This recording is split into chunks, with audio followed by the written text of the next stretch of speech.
Hey, what is up, everybody, and welcome back to a brand new video. This is a different kind of video, as you can tell, and I am joined by my lovely, awesome friend, Yourself Productions, otherwise known as Riel. Riel, welcome to the channel. Thank you so much for having me. I don't have an intro myself yet, but thank you for having me. Like we were just talking about before this, I've never actually been on this channel, despite us being friends for years, which is like crazy.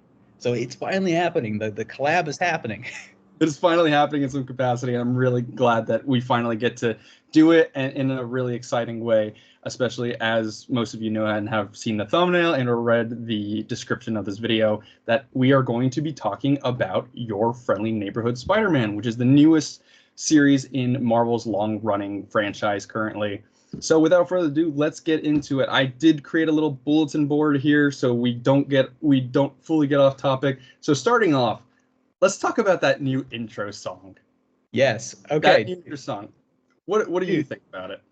I actually really like it. I mean, I've seen so many people that have kind of crapped on it, especially like on Twitter. Like some people are saying it sounds too, I don't know, generic or commercial. But I don't know. I love it. I think it's a really fun song, and it's usually I'm not really into that type of genre of rap or whatever when you would consider it.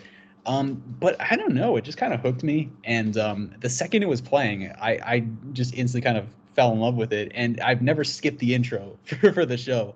That's how good it is. So yeah, I don't know. I definitely I agree think it's good. How about you? I definitely do agree with you there. I remember, I think it was D23 when somebody like leaked the trailer, and it was like it was either D23 or New York Comic Con, and there was a leaked snippet of footage that they showed, and the footage was part of the intro. And I was like, this is really interesting. Like, the intro itself is awesome. I love the intro. The intro is like so vibrant, so colorful. You have all the different comic strips and stuff like that of like the different suits and stuff showing up. And the music in general was really cool because it kind of harked back to Spectacular Spider-Man. You're all good. I'm so sorry. Titan's like right beside me and he's like snorting. Hold on. Titan, get out of here. Sorry. I am so sorry. That is the last mistake. No, go on. That's perfectly fine. But no, like as I was saying, the song kind of harked back to like the Spectacular Spider-Man intro almost. I don't know if you ever watched Spectacular Spider-Man, but it was like very much in line like that. And I really liked it a lot. And same as you, I didn't skip the intro once because I was like, is anything gonna change? Is anything gonna change? And for those that haven't seen the series, some things do change in the intro, so definitely look out for that when you do watch the series. So don't skip the intro music at all. Yeah, it kind of gets you. It gets you like pumped when you're watching. Like each time, like, cause I'll tune in. And I'll be like, okay, time to watch the episode. And then the intro happens. You're like, yeah, let's go. You're like, yeah, I'm pumped. Show me Spider-Man. Yeah, it made me feel like I was like a little kid. And yeah, like you said, I mean, I love the Spectacular Spider-Man song. That is like one of my furthest memories of like an actual like theme song from when I was little. Like it goes so hard. I wouldn't say I like it as much as that song, but it's like pretty on par. Like I love that. It's cool good to see if it evolves too, like as their seasons. I know season 2 and season 3 are already confirmed to be happening, so it'd be interesting to see if like the song changes and we get new versions, or if they'll just stick to the same thing, which would be totally fine because I enjoy it for what it is. I have it on my Spotify and I'll be listening to it when I'm at work or anything like that. Yeah. No, it's great. Yeah. But going from there, what do you think about the subversion of how they kind of pivoted away from it being the Spider-Man and Peter Parker origin in the MCU that we've seen already, but then kind of almost changing and pivoting it into its own, showing you that it is its own branched universe? Yeah, I like that a lot, because I find that that's what Marvel kind of animation TV for a while. I think it's been kind of held back and restrained by trying to make itself too kind of like MCU-like and trying to make itself too kind of tied to that. Not that it's necessarily tied to it story-wise, but it's kind of been its identity has been stripped from originality to kind of try and be more like the MCU. And not to say this doesn't. Like this is very much kind of like, oh, it's like almost alternate MCU type stuff, but it doesn't like cater to try and be exactly like the MCU Spider-Man. So I think it's like kind of refreshing to see, and it's cool because it just gives so much freedom with what you can do with characters and arcs and whatever. It just feels much less like restrained in a way. So I kind of dig it for that, you know? Yeah. No, I definitely do agree with you because I think it's either the first episode of, I think it's the end of the first episode or the second episode that you have the like almost shot for shot remake scene from Civil War, where it's like you see Peter walking through the hallway in the apartment and stuff like that. He goes into the apartment. May says hi to him, and then he turns around and he's like, "Who are you?" And obviously, you know, some people would be like, "Oh, you know, it's gonna be Tony Stark," but then you're like, "That's not Tony Stark." And I love that. I think that's a great subversion, and it's cool to finally see a new take on Norman Osborn, which we'll get into later. And like that's just really cool. And even like the beginning of the first episode, starting off with Doctor Strange showing up out of nowhere, you know, like it's just very different. And even like showing that the Sokovia Accords are happening, and they showed like that little picture on the TV showing like the airport fight and everything like that. But obviously Peter's not there because Tony's not the one that recruited him. You know what I mean? And I like that it changes because from what I know, from what I remember, I believe this show was meant to be like the prequel. This was meant to be like the prequel to Tom Holland's Spider-Man, and it was going to show like the origin and all that kind of stuff. But like you said, with Marvel's TV and animation, they kind of have been restrained almost in a way of like having to kind of cohesively mesh it into the like sacred timeline. While I think they finally decided they're like, no, that's not working because we can't really do certain things and certain angles. And then they just turned it into its own thing, which I think was probably the best decision that they could have chosen realistically. Oh yeah, no, I fully agree. Yeah, that's the thing is that it just like I said, it feels so restrained and it kind of lets them kind of go a bit beyond what the MCU can do, especially since it's like animation and it gets to be like weird and stuff like that. Yeah, and like I myself, I'm not like a comic book reader. It's something I've always wanted to get into, but after seeing like the show, especially with like the comic book aesthetic and stuff, I'm like, man, I really want to like kind of read comics now because it feels so kind of different from what the MCU is and feels more like kind of, I don't know, it's expanded more and it just makes me kind of love that creativity and that side of it. So yeah, I think it's great. I think it's great that it's kind of branches itself off because sure, I mean, it would have been cool to see the origin of the Tom Holland Spider-Man, but at the same time, it's like kind of like, where do you go from there? Like, you know, you could basically only be like one season, really. What? Like, you know, this branches off and it just gets to be so cool and creative. And like I said, especially like you said, you have the kind of iconic iconography at the beginning of kind of doing the Civil War shot of saying, oh, who's that? So it's like it's cool because it's like it gets to be kind of tied to the MCU without being tied to the MCU, if that makes sense. It's like MCU adjacent, basically. Yeah, parallel. Certain things are different than the other, kind of. You get to have your cake and eat it too, sort of thing. You know. I agree, and I definitely think like the biggest takeaway I've had from the show is that it makes me wish this is how they did MCU Spider-Man from the get-go. Like, I feel like I might be in the majority on that and not the minority because, you know, as much as I love Tom Holland's trilogy and stuff like that and his appearances that we've seen and such, after seeing this, I'm like, this feels like Spider-Man. This feels so much richer like Spider-Man. Not to say that the other stuff we have isn't, but this shows you what could have been, you know, if they hadn't had to tie it into so many other things leading up to obviously Infinity War and Endgame and such like that. Yeah, no, I fully agree because I'm like you. I mean, I'm not like a Spider-Man gatekeeper like those people on Twitter who are, not to offend anybody, you know, who are all like, this ain't Spider-Man and needs to have like a whole bulletin board of qualifications for something to be Spider. Like, I love the MCU Spider-Man. I actually think he's a fine adaptation. I think he's good. I just see it as like the differences between him and other Spider-Man, just like it's just a different take. That's how I've always seen it. But at the same time, like you, after watching this, I'm kind of like, man, yeah, this kind of would have been the better way. Yeah. In the show, I mean, in the MCU, if they had. But at the same time, I still like the MCU, Peter Parker and whatever.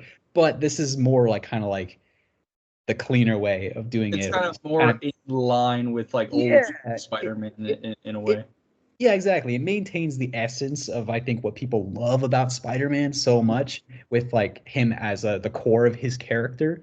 Mhm. Um, so yeah, I think it really kind of like I said, you kind of get to have your cake and eat it too with all this stuff, and Yeah.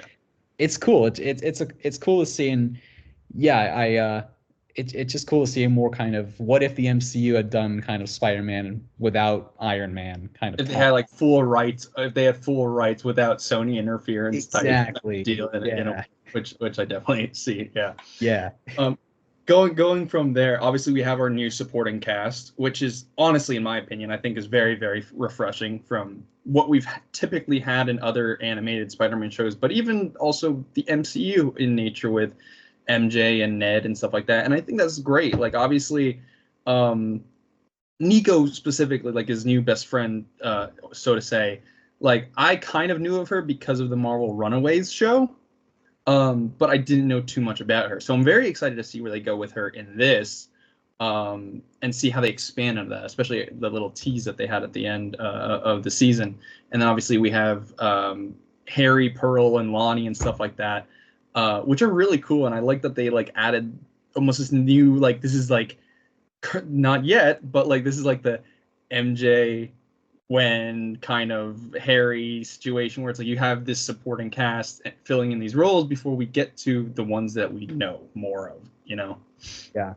Yeah, no, I agree. I mean, I love the new cast in this, the new cast of characters because yeah, these are characters that we've never actually really seen adapted. I mean, not in more modern media at least. And yeah, they're awesome so far. I mean, I didn't know any about any of these people, but Nico is awesome. Mhm. I only knew about after the fact that she was like originally I think from like X-Men or something like that. Uh, Um, yeah, yeah, something along those lines. something Yeah. like that. But yeah, no, she's an awesome character. It's nice to have Peter's best friend be like a girl for once. It's like interesting to It's instead of refreshing. it, It's it's refreshing. refreshing, yeah, and especially like it's not just like oh, it's Ned or it's like Harry or whatever. Mhm. So that's an awesome take, and then especially having kind of Harry still come in this, but Mhm. still kind of be more like a bit more of a rich kid. Not that I mean Harry's always been a rich kid, but act more like it. It's really cool to see. It just feels like a refreshing kind of take, like you had said, Mhm. on these friends and characters. And it's a good way of having it while also kind of getting ready to introduce you to the characters that you already know. Mhm. Because I feel like if they had just had done, the classic, oh, there's MJ, there's Harry, there's Gwen, it would have felt kind of like old hat. It would have felt kind of like people would have just been comparing it to like Spectacular Spider-Man or whatever Yeah. shows. Yeah. This show did it better. So it's best that kind of it gives it its own identity, which is awesome. So Mhm. yeah. And I definitely agree that like even with that, it's like I think some of the best parts about your friendly neighborhood Spider-Man, other than like obviously the action scenes and stuff with Peter and all that kind of stuff, is when you like I love that they're putting emphasis on these characters. So to make you care about these characters because with some of them things might change down the line. And it's like specifically Lonnie was the one I was like very surprised by. Because I didn't recognize the name at first, but I knew of who he turns into from the PS4, PS5 game and Spectacular Spider-Man and such. And so to see like this new take on the character, and then with that knowledge of being like, oh, he's this character, that's gonna suck later down the line when they turn and everything eventually will happen and stuff like that. But I definitely agree with you. It's like it's a refreshing and new take that you take kind of like with Harry. Obviously, you're taking an existing character because without Peter, you can't have Harry and MJ kind of thing. That's just how it's always been. But I like how different they are from other takes that we've seen before, and I like that they just put emphasis. Like even with like Pearl. Pearl was a character I was like, they're using Pearl. Like that's like I like that they're using obscure characters because Pearl, from my knowledge, like I don't know too much about her, but she's on a team called the Agents of Atlas, which is almost like an Asian Avengers kind of like team of sorts. And so I was like, that's cool that they're using this character as like a new love interest, almost in the line of like I have a feeling that when this was still supposed to be like the prequel, I would assume Pearl was meant to be Liz maybe, and then when they change stuff around, then it became Pearl. You know what I mean? Yeah. And then obviously we have Norman Osborn, which is like the big one. And I think what's so cool about the way that they utilized him is it's like you're watching and you're almost like, okay, is he a bad guy? Or is he like actually like a kind of cool guy that, you know, has people's best interests at heart, which, you know, as most know with Norman Osborn, not really. Yeah. Most of the time he ain't too great of a guy, as we know. No. But yeah, no, like I agree. The whole time with Norman Osborn, you're kind of there at first. You know, the second he shows up, you're like, it's Norman Osborn. He's like this guy. He's got something up his sleeve. You know, I don't trust him. Yeah. And then as it goes on, like you said, he seems to genuinely kind of care about Peter, and he seems to have his best interest at heart. And then you're kind of like, okay, maybe he's a good guy. Maybe the show's pulling something where he's a good guy, and then he will just unfortunately become bad later by accident. Yeah, that's like, that was the biggest thing, was like, will he become bad by the end of the season, or will this be something that we kind of pivot into in the later seasons and reach that goal of him eventually becoming the Green Goblin? Like, will he actually become Green Goblin? Then it was made quite apparent in the later episodes of the series that a certain thing shows up, not to spoil for anybody, that a certain thing shows up, and you go, okay, so that is going to eventually happen. The seeds have been planted. And then even with the finale, you start to see the more kind of darker and sinister side of Norman that wasn't really shown in the beginning, which then obviously leads to certain other events transpiring in the series. Yeah, no, it's true, because it really leads. That's what's great about this series is it leaves kind of little nuggets perfectly that'll lead to the next season, which I think a lot of people are now excited about. Very much so. It'll be cool to see where it goes with all that stuff. Where they elevate on top of that. Pivoting from Norman, obviously, we have our villain lineup. I think the villain lineup was very unique. It was a good choice because obviously we started off with the Symbiote, which I was very surprised they were just automatically jumping straight in and being like, boom, here you go. Here's a Symbiote. Deal with it. Like, I was like, this is cool. And I like that it wasn't like a typical Symbiote we normally see. Like, you saw that it was like, it was a Symbiote, but its host was not a typical host you normally see, like a Venom or anything like that. It's just this really weird bug alien, which kind of like fit into the theme of Spider-Man and all that kind of stuff. And you even had like the newer, I don't actually know, so don't hate me in the comments, but the characters such as Butane, which was like the fire guy, and then even like that couple, like it was cool seeing like new villains, like new fresh villains, which I thought was really unique and stuff like that, and kind of like seeding it of like, who's doing that, who's giving them all this tech and all this kind of stuff. And obviously that would end up being Doc Ock. And then I think the biggest one to me, which again went into the part of like, I kind of wish this is how MCU Spider-Man was from the get-go, was Scorpion. Yes. Like, obviously most of us know that Spider-Man Homecoming ended with that little seed of like, boom, Scorpion. And then that still hasn't been followed up with years later. Probably never will. You know? For real. But the series, I think, handled him so well and actually made him feel like such a threat and such a terrifying presence, especially in the later episodes. Yeah. And that was really cool. What are your thoughts with that?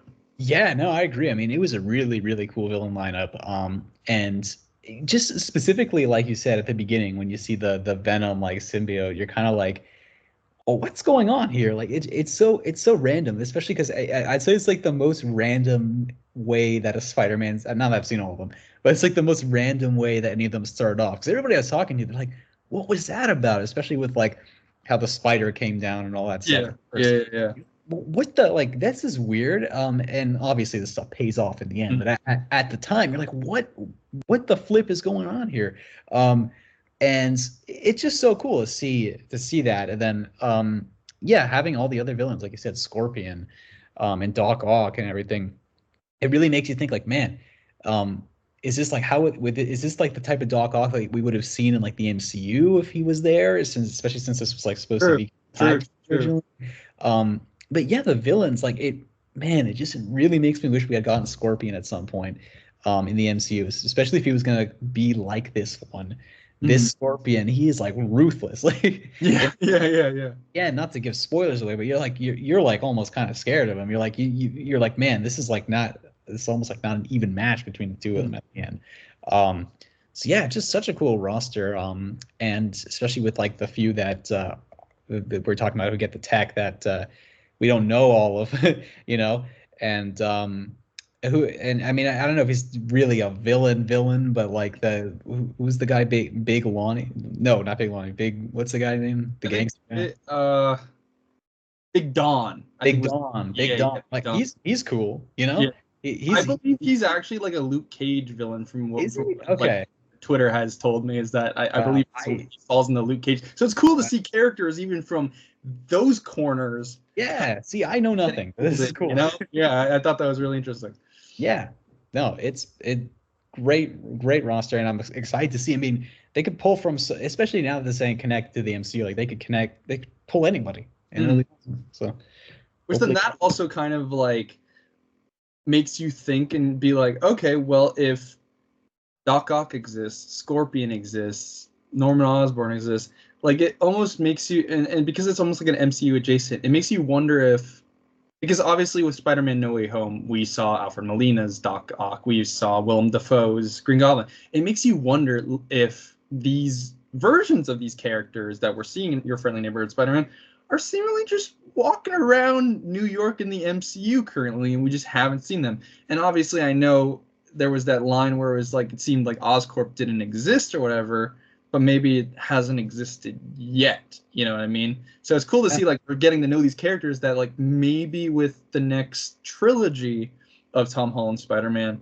that these characters might show up in some capacity, which would be really cool. Because I know Coleman Domingo, the guy that voices Norman Osborn, I know he's expressed interest in wanting to play Norman in live action, and I say go for it.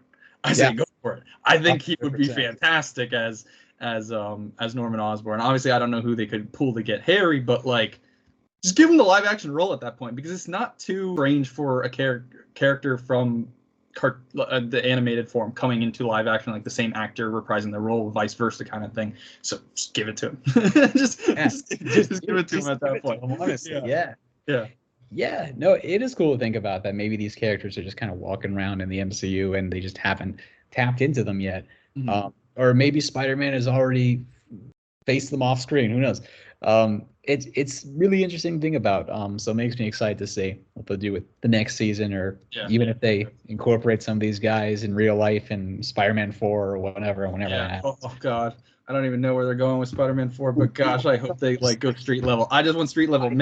Street level. Just make Scorpion the villain at that point. Please stop it. How much emphasis they put on Scorpion in this season, I would totally love if they finally pay off the Matt Gargan post-credit scene with Vulture and stuff, and finally bring him in. Yes, and as we can see, this is people, like, as much as the multiverse is cool and, you know, whatever, people at the end of the day, and the reason why they like the show so much is because it is street level. That's why people love it so much. Yes. And so that's what people want to see for the next Spider-Man thing. We don't need another multiverse. Like, you can go big when it's like at the end of this other new trilogy that they're gonna do, but keep it plain and simple like this one is. you know? Yeah. No, I totally agree with you on that, and hopefully maybe we'll see that. Going from there with still talking about the characters and stuff like that, how about the cameos we had? I mean, obviously, I'd say some don't really fall in cameo, but more as just like a supporting to push the story along. Obviously, we had Iron Man, a different take on Iron Man, show up and stuff like that with Doc Ock and Thaddeus Ross, which was really interesting, kind of more so looking like the William Hurt version of Thaddeus Ross, which makes me wonder if like that was still so early in development before Harrison ever got casted as him, so they just could not change that. But again, it's MCU adjacent, so it doesn't exactly have to be the exact same. And then Daredevil. Daredevil was obviously, that one was in the marketing, so everybody knew that one was happening. But to know it's Charlie Cox voicing him as well, that's pretty freaking cool. That's pretty sick. I didn't even know it was Charlie Cox until after. Nope. It was like, no, I was like, I just thought, oh man, like this guy sounds a lot like him. And then I saw the credits, like, oh damn, right. I forgot that these shows have budget so they can get all the Yeah, actual true. people. Yeah. No, it's cool. I dug all the cameos too. It was cool to see a different version. I wasn't even sure if people would show up as if Iron Man would show up. A lot of people were talking that they were thinking that Josh Keaton would be the one to voice Iron Man or whatever. And that wasn't the case. I don't know who it is who voices Iron I'm Man. not totally sure who it was that voiced Iron Man for it. And not to give away, I guess, who Josh Keaton does voice, but it is cool to see who he does voice. Yeah, it's cool that they brought him in. It was cool that they brought him in some capacity. Yeah, exactly. Yeah, because people love that guy. Very true. Oh, of course, very true. And like the other thing too is like even with Daredevil is, I love that they didn't do it as like a one note. What was cool about it was it's like you see him show up to Oscorp. Peter's like, somebody broke in, and then obviously he fights Daredevil. But Daredevil at that moment during their fight is kind of like telling Peter like, yo, something's not right here. You need to like back off. You need to like reevaluate who you're working for. And I think that's a very cool kind of like to help seed in Peter. That sounded wrong, but to help kind of like help in his mind start to understand that maybe this guy is not as great as he seems to be, which later kind of comes to that realization later on. But I love that they even like in the end kind of like emphasize that, hey, Daredevil's open to return. You know, he's not done. He's not done yet. And I believe it was rumored that Vincent D'Onofrio was voicing Kingpin, but I think they might have changed stuff back in production and like maybe push that into season 2, especially to put maybe emphasis with what's going to happen in Daredevil Born Again, that maybe certain things that will happen with Wilson Fisk in the MCU and his whole mayor run and stuff like that, maybe that's already happening. Yeah. In Your Friendly Neighborhood Spider-Man. That's it. Yeah, no, it was a great cameo. I mean, it's like it's the perfect way. I've always said that the perfect way to do cameos, the worst cameos that are out there are usually when someone just shows up for no reason and it's just, oh, it's that guy. Just a point, you're like, oh, it's that, and then he walks away, and then there's no like. I mean, it can work sometimes. Like in Deadpool Wolverine, it could be funny as like a joke in like the montage sequence. Kind of like the Henry Cavill. Yeah, like that's fine. That's fine. Whatever. Like, in my opinion, that's like probably the only cameo in that movie. Every other one is kind of like a supporting cast. You know? Exactly. So the best types of cameos are when it's not pandering and when they actually into the story. Like even though I mean he's not a big part of the plot, but he does further the story in some way. That's why No Way Home works so well, because none of the cameos, or not even cameos, but the kind of fan service characters that are there, they're there to further the story. You know, just like kind of this one with Daredevil. He's there. He's a part of that episode, and he gets Peter to think, oh, okay, something's going on here. What's up with this? Yeah. Like, why would this guy say this about Mr. Osborn? And it's like, exactly. Maybe something isn't right here. But yeah, no, I was glad for that. And like I think what was cool about it is like, I don't know if you've seen X-Men 97 or not, but I love I would definitely, that's another thing. I think this is probably one of Marvel's best animated projects next to X-Men 97 in recency. And I like how X-Men 97 also does that, where they utilize characters kind of showing up that will kind of almost like help possibly create new future plot lines in a way. And so I like that they're starting to do that here. Like especially the Iron Man one. That's a really small one. But what's cool about that is it shows emphasis of something we didn't see in the MCU, which was the utilization of the Sokovia Accords. Because they like very heavily for the first half of the season are emphasizing on the Sokovia Accords and if that affects Peter and other superpowered individuals and stuff like that. And because Doc Ock is creating all this tech and all this kind of stuff not under the Sokovia Accords, Iron Man has to come in, Thaddeus Ross has to show up. And I like that they utilize that. That's something we didn't really get to see a lot of or emphasize on the Sokovia Accords, other than like some of the Avengers agree about them, some of them don't agree about them, and then we fight, you know? Yeah, that's it, because that's one thing in that I guess I never really even thought about, but it's so true. Like you never actually see the use of the Sokovia Accords in the MCU at all, like because it kind of just happens kind of in the background. Yeah, you don't really see it like a street level kind of how it affects the street level heroes and villains and such. Exactly. So it's so cool to kind of see like what if Iron Man was like, you actually saw that happening. Mhm. You know?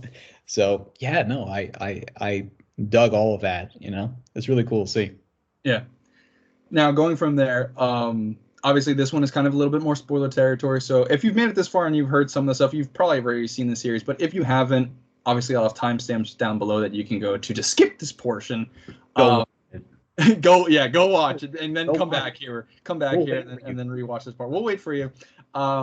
Is the change to the usual Spider origin of how Peter got bit and stuff, which again, we're flowing back to the first episode, is why did Strange show up? How the heck did where's the spider coming from? And the symbiote and everything like that. And I thought it was such an interesting way of how they did it, that it was basically, I think there's a couple different terms that you can use for this kind of paradox, but it's almost like an Ouroboros, almost like a snake eating its own tail. What's meant to happen will always happen kind of thing. And I find it so funny how Norman Osborn was the one who was like, I'm going to make my own spiders with Spider-Man's blood. We're going to make more of these guys and stuff like that. But then that bites him in the butt because he's essentially responsible for creating Spider-Man in the first place, which I think is such an interesting way of going about that it's a closed loop. And as soon as I had the realization, I was like, this is cool. I'm digging this. Yeah, no, it's really cool. Because yeah, like I said, at first I think everybody was confused when they saw it happen in the intro. They're like, what's going on here? What does that have to do with anything? And it's kind of the first time in a while where I couldn't really piece it together. It was only like when it got to the end, I was like, no way. Okay, so this is how it happens. This makes sense. So it's cool to see that type of thing. And that's, I think, I mean, again, I haven't read the comics, but at least in media, I know there's like a billion Spider-Man comics, but at least in shows, this is the first time that I think we've seen it kind of like this, like untraditional in a way, Yes. Where you almost get the origin you don't get the full origin until the end in a way, which is kind of cool. It's like almost, it's a closed circle. It's like, cool, we're taking you back to the first episode, and now we're going to explain certain things.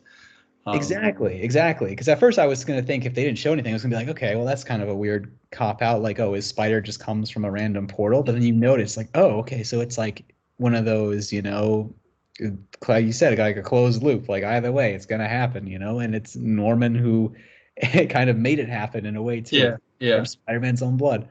So it's awesome.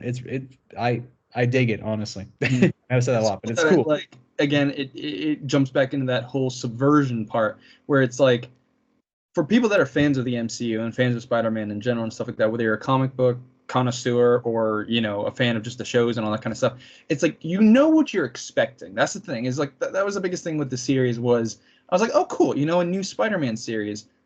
Will I watch it? Yes. But it's like, am I truly excited for it? I was kind of like, 50-50 at first. Then I started watching and I'm like, I want to see where this goes. I love this. This is really interesting. And it's cool because it's like, for a casual fan or like a super diehard fan of the character or Marvel in general, you know what to expect. You know the typical origin. Uncle Ben's going to die and stuff like that. Sorry, spoilers if you don't know about that kind of stuff. But like, how Peter gets the spider in most contexts and stuff like that. And so I love that they subverted that and made it where it's not the typical way of going about it, that you're like, okay, cool, so are we going this way? Are we going this way? And they're like, nope, 180, we're going in a completely different direction. We're completely making this different. And I think they did that in a very, very good way and it was written so well. Well. No, I fully agree, because it's kind of like what you were saying there, where people usually, everybody knows the story and how he gets the spider. And it's kind of the main reason I think why in the MCU, when they had Tom Holland Spider-Man come along, they didn't show that origin at first because, everybody knew it. Like, everybody knows that you don't need to see that again. So people are kind of itching to see, that other, like, how did it happen in the MCU? And obviously this ain't connected to the MCU. But if you're going to do it again, especially in modern media, and like, how does Spider-Man get it in this show? Like, you don't want to show the traditional, like, oh, whatever, he gets bitten by the spider because of whatever, and Uncle Ben and all that stuff. Like, it's good to have different things because that's what gets you hooked, and not just seeing the same crap over and over and over It's again. not like It's not to say, Batman's not good in that capacity, but it's like when you've seen the origin once, you've seen it a million times. That's why I like how certain things recently with superhero projects and stuff like that are straying away from that. Like the Fantastic Four. That's a really good example. We've seen their origin before, and yes, it's mentioned, and we're probably going to see it briefly, maybe in a flashback or something in the movie. But I don't think they're really going to put emphasis on that. They're making it almost seem as though it's just we're jumping straight into them. They already have their powers. It's established. They're heroes. All that kind of stuff. And I think that's cool. How here with your friendly neighborhood Spider-Man, they're like, boom, here's the origin. It's a different take. You see where it goes. And I think the way that they utilize this different variation is cool because it's like it's not just even his origin, it's just the way of how everything else flows and how certain other reveals happen and stuff like that that make it so much different. And I think that was probably the best decision they made, was not making this be the prequel to Tom Holland's Spider-Man, because like you said, it can get weird. They can add different characters, they can make it very different because they don't have to be so they don't have to be so tied down to being like, all right, we can use these characters, but we can't use these characters. Here, they're like, go for it. Like we've seen three of the basically the Sinister Six. Actually, no, wrong. We saw technically what would be a possible Sinister Six. I just remember two characters that they had in the one episode. They showed what Rhino and Chameleon briefly. right. There's the one guy with the white max and stuff like that. That would be Chameleon, and then the guy that was like the driver, the bigger guy. I was like, he looks familiar. That face looks a lot familiar, and it's that guy. I'm pretty sure is where they're gonna go with it. Would later become Rhino. So we've kind of seen these characters already like seated in here. They exist, but whether or not when they'll return and we see them again will be interesting to see. It will be. Yeah. No, I fully agree. Yeah, it's cool to have seen it's cool that they just kind of dove into it, because like you said, we've seen that with like the Fantastic Four. We've seen it twice. Once done well-ish, once done horribly. And even like the recent like the Batman, that didn't need to show the origin. Like everybody knows. No, it didn't. It's like we know the origin already. Just show me him established as a hero and just doing stuff, Exactly, and that's what works so well about this, is that it really hooks you. Because like you were saying before, like I think most people kind of going into this were pretty 50-50, or kind of like, I wasn't even planning on watching it at first. Really? I usually don't watch a lot of like the animated stuff most of the time, but it was only because, well, one, it's Spider-Man too, and everybody was talking about it, and I was like, oh, okay, great. And then I watched it, and I was like, man, this is hooking me, this is great. Yeah, like, oh wait, people were actually right about this. This is really good. People were right about this. Because at first, you're hearing the early reviews saying that it was great. And I was like, okay, I mean, we'll see, I guess, And I think, I mean, a big factor is the animation, like the style, takes a bit of getting used to. Yeah, And I was like, yeah, I don't know if this is like one of the topics at one point, but yeah, like with that, like when that first started, like your first episode, you're kind of like thrown off a little bit by it. Kind of like, okay, like, it's not horrible or anything like that, but people complain about the what if style a lot. And no, once you get used to it, especially like the first few episodes, it looks pretty good. Like I'm fine with it, Yeah, and I think I got sidetracked there, but you know what I mean. You're perfect. You're perfectly fine. I actually didn't have that as a topic that we could bounce off of, but I'm glad you brought that up. Okay. Because I was pretty similar in that regard, where it was like when I saw the footage when the trailer came in and stuff like that, I was like, okay, I can vibe with it. Like I'll watch it. And then the first episode, like the first 10-15 minutes, it kind of took a second to get used to because it was a different style and it was kind of like odd looking. But then it's like as you kind of getting more flowing with it, you're like, whoa, this is actually really cool. And I think what's so great about it is how it's very comic art style in nature. Like it has the split frames and all that kind of stuff, like making it very comic book like that. You're basically watching a comic book come to life. It's like an animated comic book, so to speak. And I think that's really great. And how you brought up the point with like, what if I'm in the minority here, but I actually love What If's animation. I was like a huge defender of it when the footage for season 1 came out and stuff like that. And I'm still, obviously season 3 wasn't the greatest, But I think the animation style is sick. I love that it's like it's a weird line in between realistic and making itself look like the real life movies and stuff like that, but not entirely. And it's just enough where it can look comic book art in nature. So Yeah. I'm a huge defender of that. Anybody in the comments that hates What If, fight me. Yeah, no, I've never personally, I've been kind of always in the middle. Like I never loved it, I never hated it. I was like, yeah, it's fine, you know. Yeah, it's enjoyable. Yeah, it's enjoyable. But yeah, no, I agree. Yeah, with this specific one, yeah, once you get used to it, it's completely fine. Like there are even like moments when I'm watching it that I'm forgetting it's even in 3D. I'm like, oh, it kind of looks like 2D there in that point You kind because of the just get art so style. enthralled into it. You get so Exactly. Like yeah. So it works pretty well. Like in a perfect world, sure, I would love it to be fully 2D and look like completely like a comic. That'd be awesome. But maybe a little bit more like spectacular if possible. Exactly. But at the same time, I think it's a good way of kind of differentiating it because people forget, like, we haven't had a CG Spider-Man show, I think, since like they did one in like 2002 or Just like in that weird era of like MTV, I think, and it was kind of like almost like do you remember the My Adventures with like the young Superman? Not why am I thinking Superman? Iron Man, when Iron Man, yeah, Iron it was like that and stuff like that. Also, banger intro song, I must add. Yeah. It was like that, and they had like a weird. It was like it's supposed to be kind of like in between the first and second Spider-Man movie for the Tobey Maguire ones. The animation was really bad for that, but it was. Especially for the time. Yeah, it was for the time. Like, yeah. But people forget we haven't had a CG Spider-Man show since then. So in a way, especially since I think I don't know what the last Spider-Man show was. Apparently, it was really bad.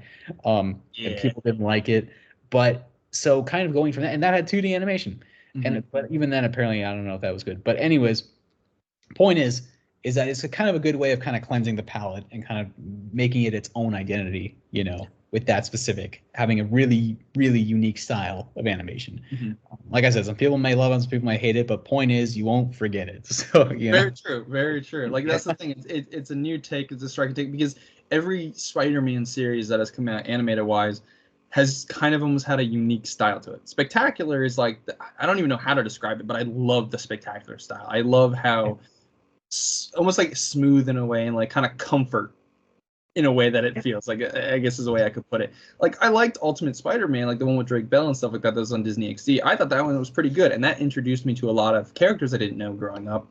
Then there was the one that came prior to this, which was not very received well because of a lot of things it did. But I also felt when I saw the animation for it, it felt, I don't want to say cheap because I never want to dog on an animator or dog on anything like that, but it just didn't feel like it had the flavor that its predecessors and that this has, you know? Yeah. And so it's good to know that we're finally getting that vibrancy back with this kind of thing. Yeah, no, I fully agree. It's great to have the kind of more vibrant animation style, and just because it, like, some people were worried about the animation style, it's got like some real punch to it, and it's got some, you know, like it's not just stale 3D animation. Like it has great choreography and how it moves. Like there's real effort that's put into it, you know. Especially during the fight between Spider-Man and Scorpion. That like the second one specifically. That was done so well, and what's so cool about it is, again, like you said, the camera work. It's like the camera itself is moving as if it were, you know, like an actual live action project. Like the camera is shifting around, moving with the movements and stuff. And I think that is so sick, and I love how they utilize that. And and even like the final swing was so much like No Way Home, but a different way. No Way Home, Spider-Man was coming down. This Spider-Man is ascending. He's going up, and I think that's such a cool take. And I love how they reference. That's another thing. I didn't have that as a topic, but that just came to mind. I love the little references and stuff like that to past projects. Like especially like I would assume you caught it when they're first talking about trying to find Doc Ock, and they're saying tritium and this and stuff like that. And like Peter says something about solar, and then Norman's like, Norman can't have the power of the sun in the palm of his hands or something like that. And I was like, oh my god, a Spider-Man 2 reference! Like, and then even during the Spider-Man versus Scorpion fight, the second one, when a certain character shows up and stops him, that's literally No Way Home when Toby shows up to stop Tom from stabbing Goblin. You know what I mean? Yeah. And I love that they're like, it goes to show you that the animators and the team behind this show really do love the character, have really done their homework, and want to honor its legacy and allow fans to enjoy something that they enjoy as much as them, you know? Yeah. No, it's true. Well, I think that you can tell the people. I think there was like a Reddit Q&A or something with like the creators of the show, and they were talking about like it's just a bunch of fans making the show, basically, in a way. That have qualifications, obviously. And they were like really influenced by like lots of Spider-Man media, but specifically with like the storytelling. They were talking about like how they were really influenced by like Spectacular Spider-Man and all that stuff. So it's great. It's almost like I know people, this is said so much about so many different things, but it's like a love letter in a way to Spider-Man. Yes. I think that's a very good way to put it, because I will say, going back with like the reference points and stuff like that, the series definitely is taking from different eras of Spider-Man. It's taking from different eras of Spider-Man. It's taking from the movies. It's taking from the other animated series with possibly voice actors and references in tiny capacities and stuff like that. And I think that's cool. I think that's a great thing, and definitely because of how well received it's been so far. Otherwise, of Marvel and Disney's lack of marketing for the show, I definitely think season 2 and season 3 might even get crazier.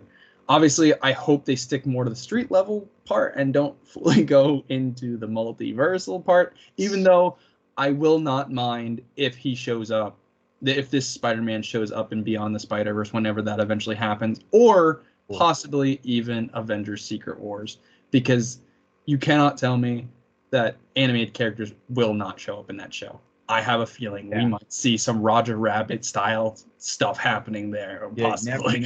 Anything's on the table at this point. With pretty much. Literally anything. Which leads into my final topic is with season 2 obviously currently in development, and I would hopefully think it'll come out next year.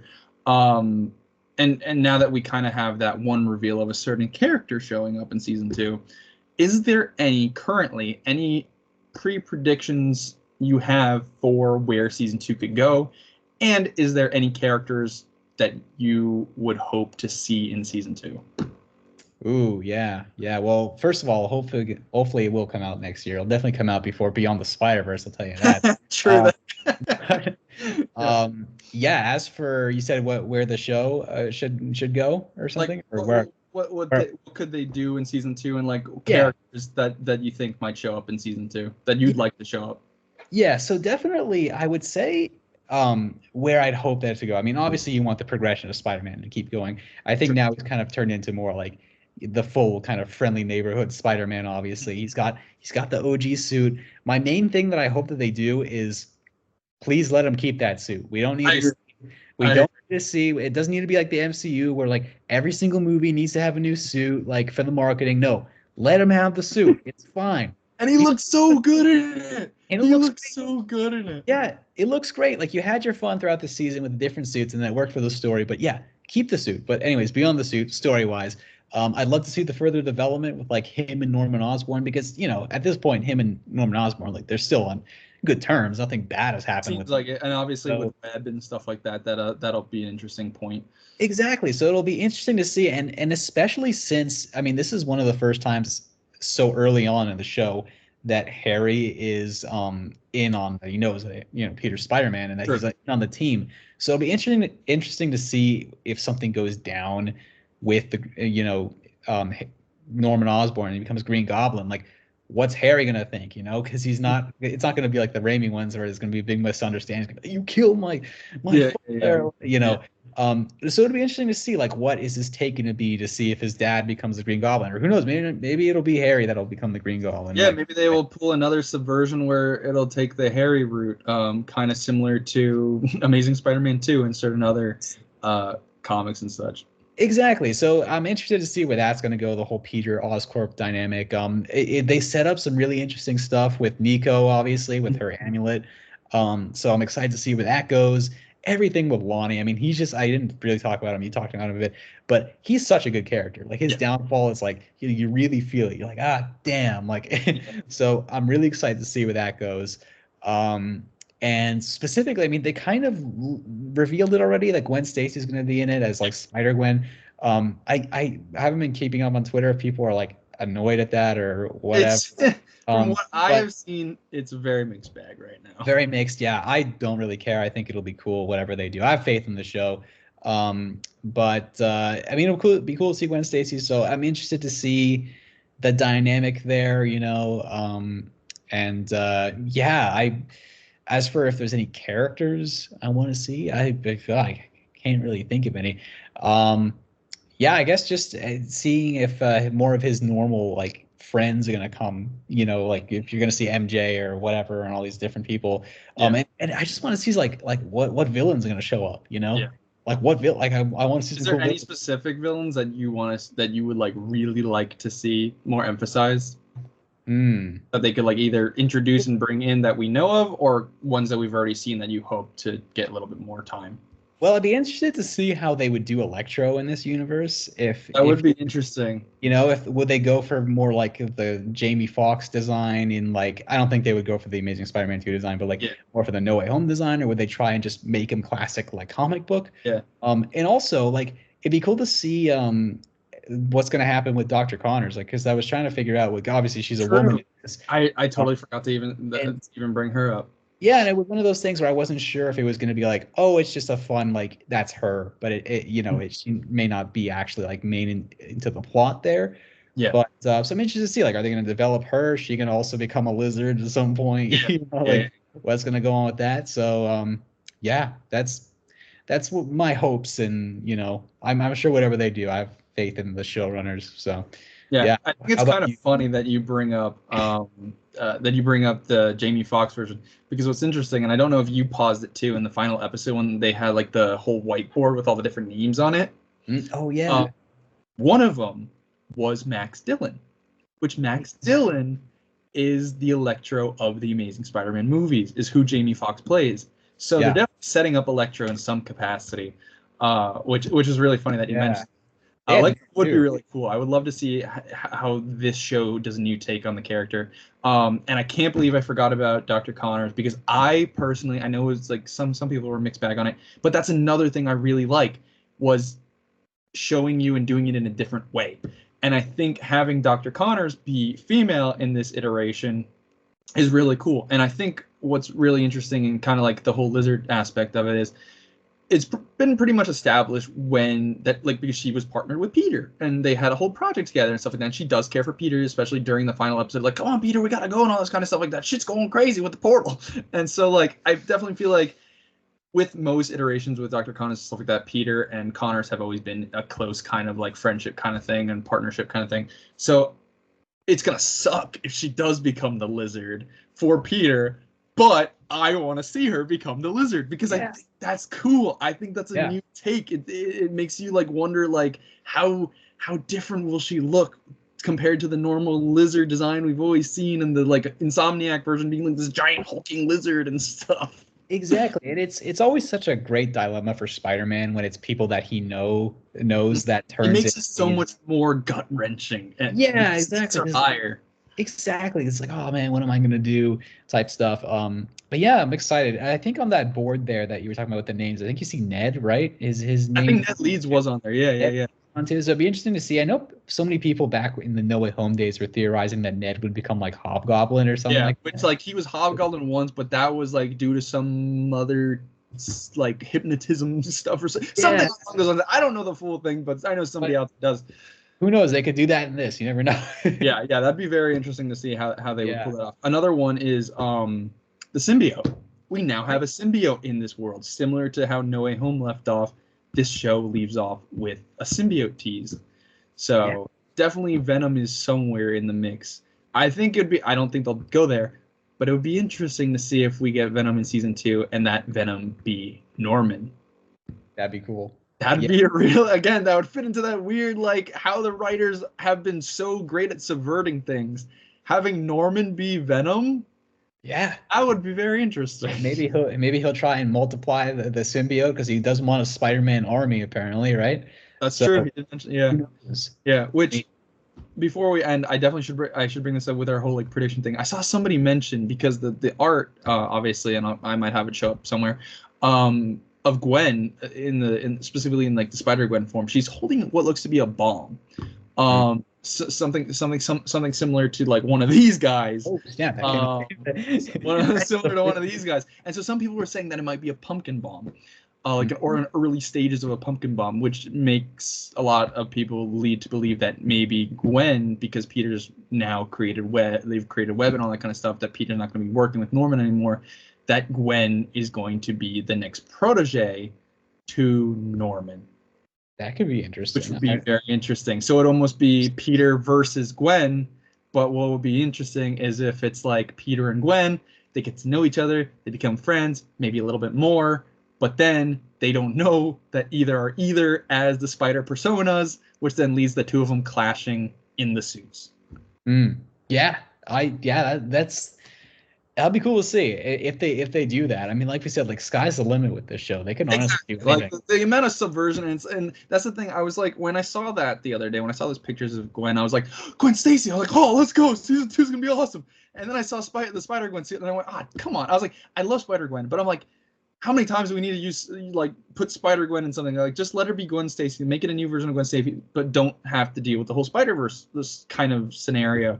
But I was like, knowing the writers, knowing the showrunner, and everything like that, I have faith that they, like you said, I have faith that they are going to pull it off in the craziest freaking way possible. That's going to make it like, this is cool. I like this take, because right now everybody's like, do we need this? But that's how everybody was with the show initially. Now we get it. Everybody's like, oh, this is like the best Spider-Man stuff we've had in like forever. So it will be interesting to see how they go about that. Yeah, no, I fully agree. I mean, that's the thing, is don't judge it until you see it, you know? I mean, it's fine to be like a little skeptical or whatever beforehand. But yeah, like I said, with this show, I still remember like nobody was that excited. I think mostly because of that last Spider-Man show, and people didn't like Ultimate Spider-Man. I mean, people really haven't seemed to like any Spider-Man show since Spectacular Spider-Man. I think the problem is with that is the Spectacular set the bar so high in what a Spider-Man show could be and actually tackle, mature tones and themes and stuff like that, which this show actually did a lot. I was very surprised, and I very much enjoyed how they handle a lot of that. Even the use of like violence to a point, especially with Scorpion, I was kind of like, they just did that.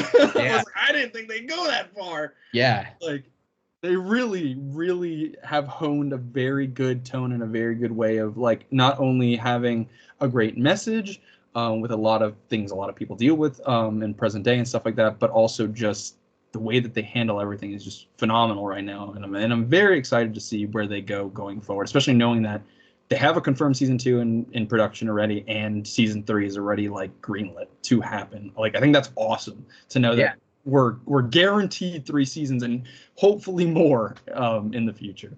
That's it. Yeah, I love when they actually greenlight stuff ahead of time and just don't cancel it and delete it off the internet or whatever. Like forever. Netflix or HBO or whatever. HBO, yeah. Any of that. Plus. Yeah, exactly.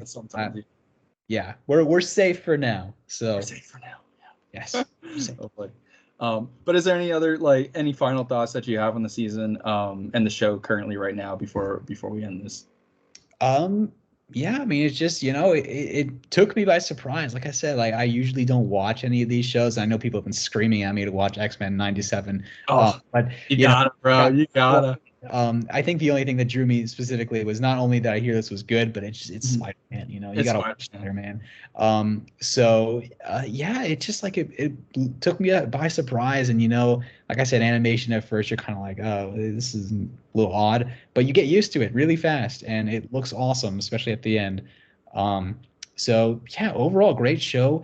Like really great character development. Like you get really attached to these characters.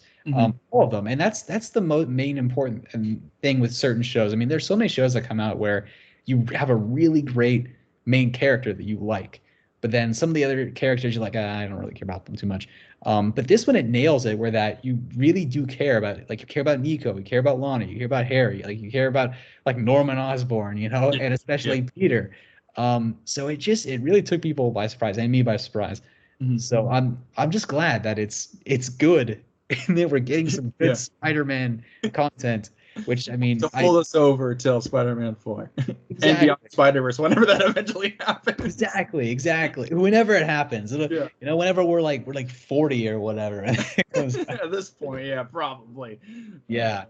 So, yeah, no, I would definitely have to agree with you on all those parts, especially like you said, like character development. That was probably one of the biggest surprises. I was very happy to see not only Peter's development into becoming the Spider-Man we know and love, more so, but also the character development of all of the supporting cast. Like I definitely feel like and I feel like somebody's probably done it where like they cut up like how much screen time every character has, but I think it's great. Like even Nico and Harry, we didn't really talk about it, but I really like how they were establishing Nico and Harry's friendship too, like both just wanting to be good friends to Peter, and then them kind of being able to bond over a shared sense of like longing for a place in the world and stuff like that because of the places that they come from and stuff. I think was really beautiful and really interesting.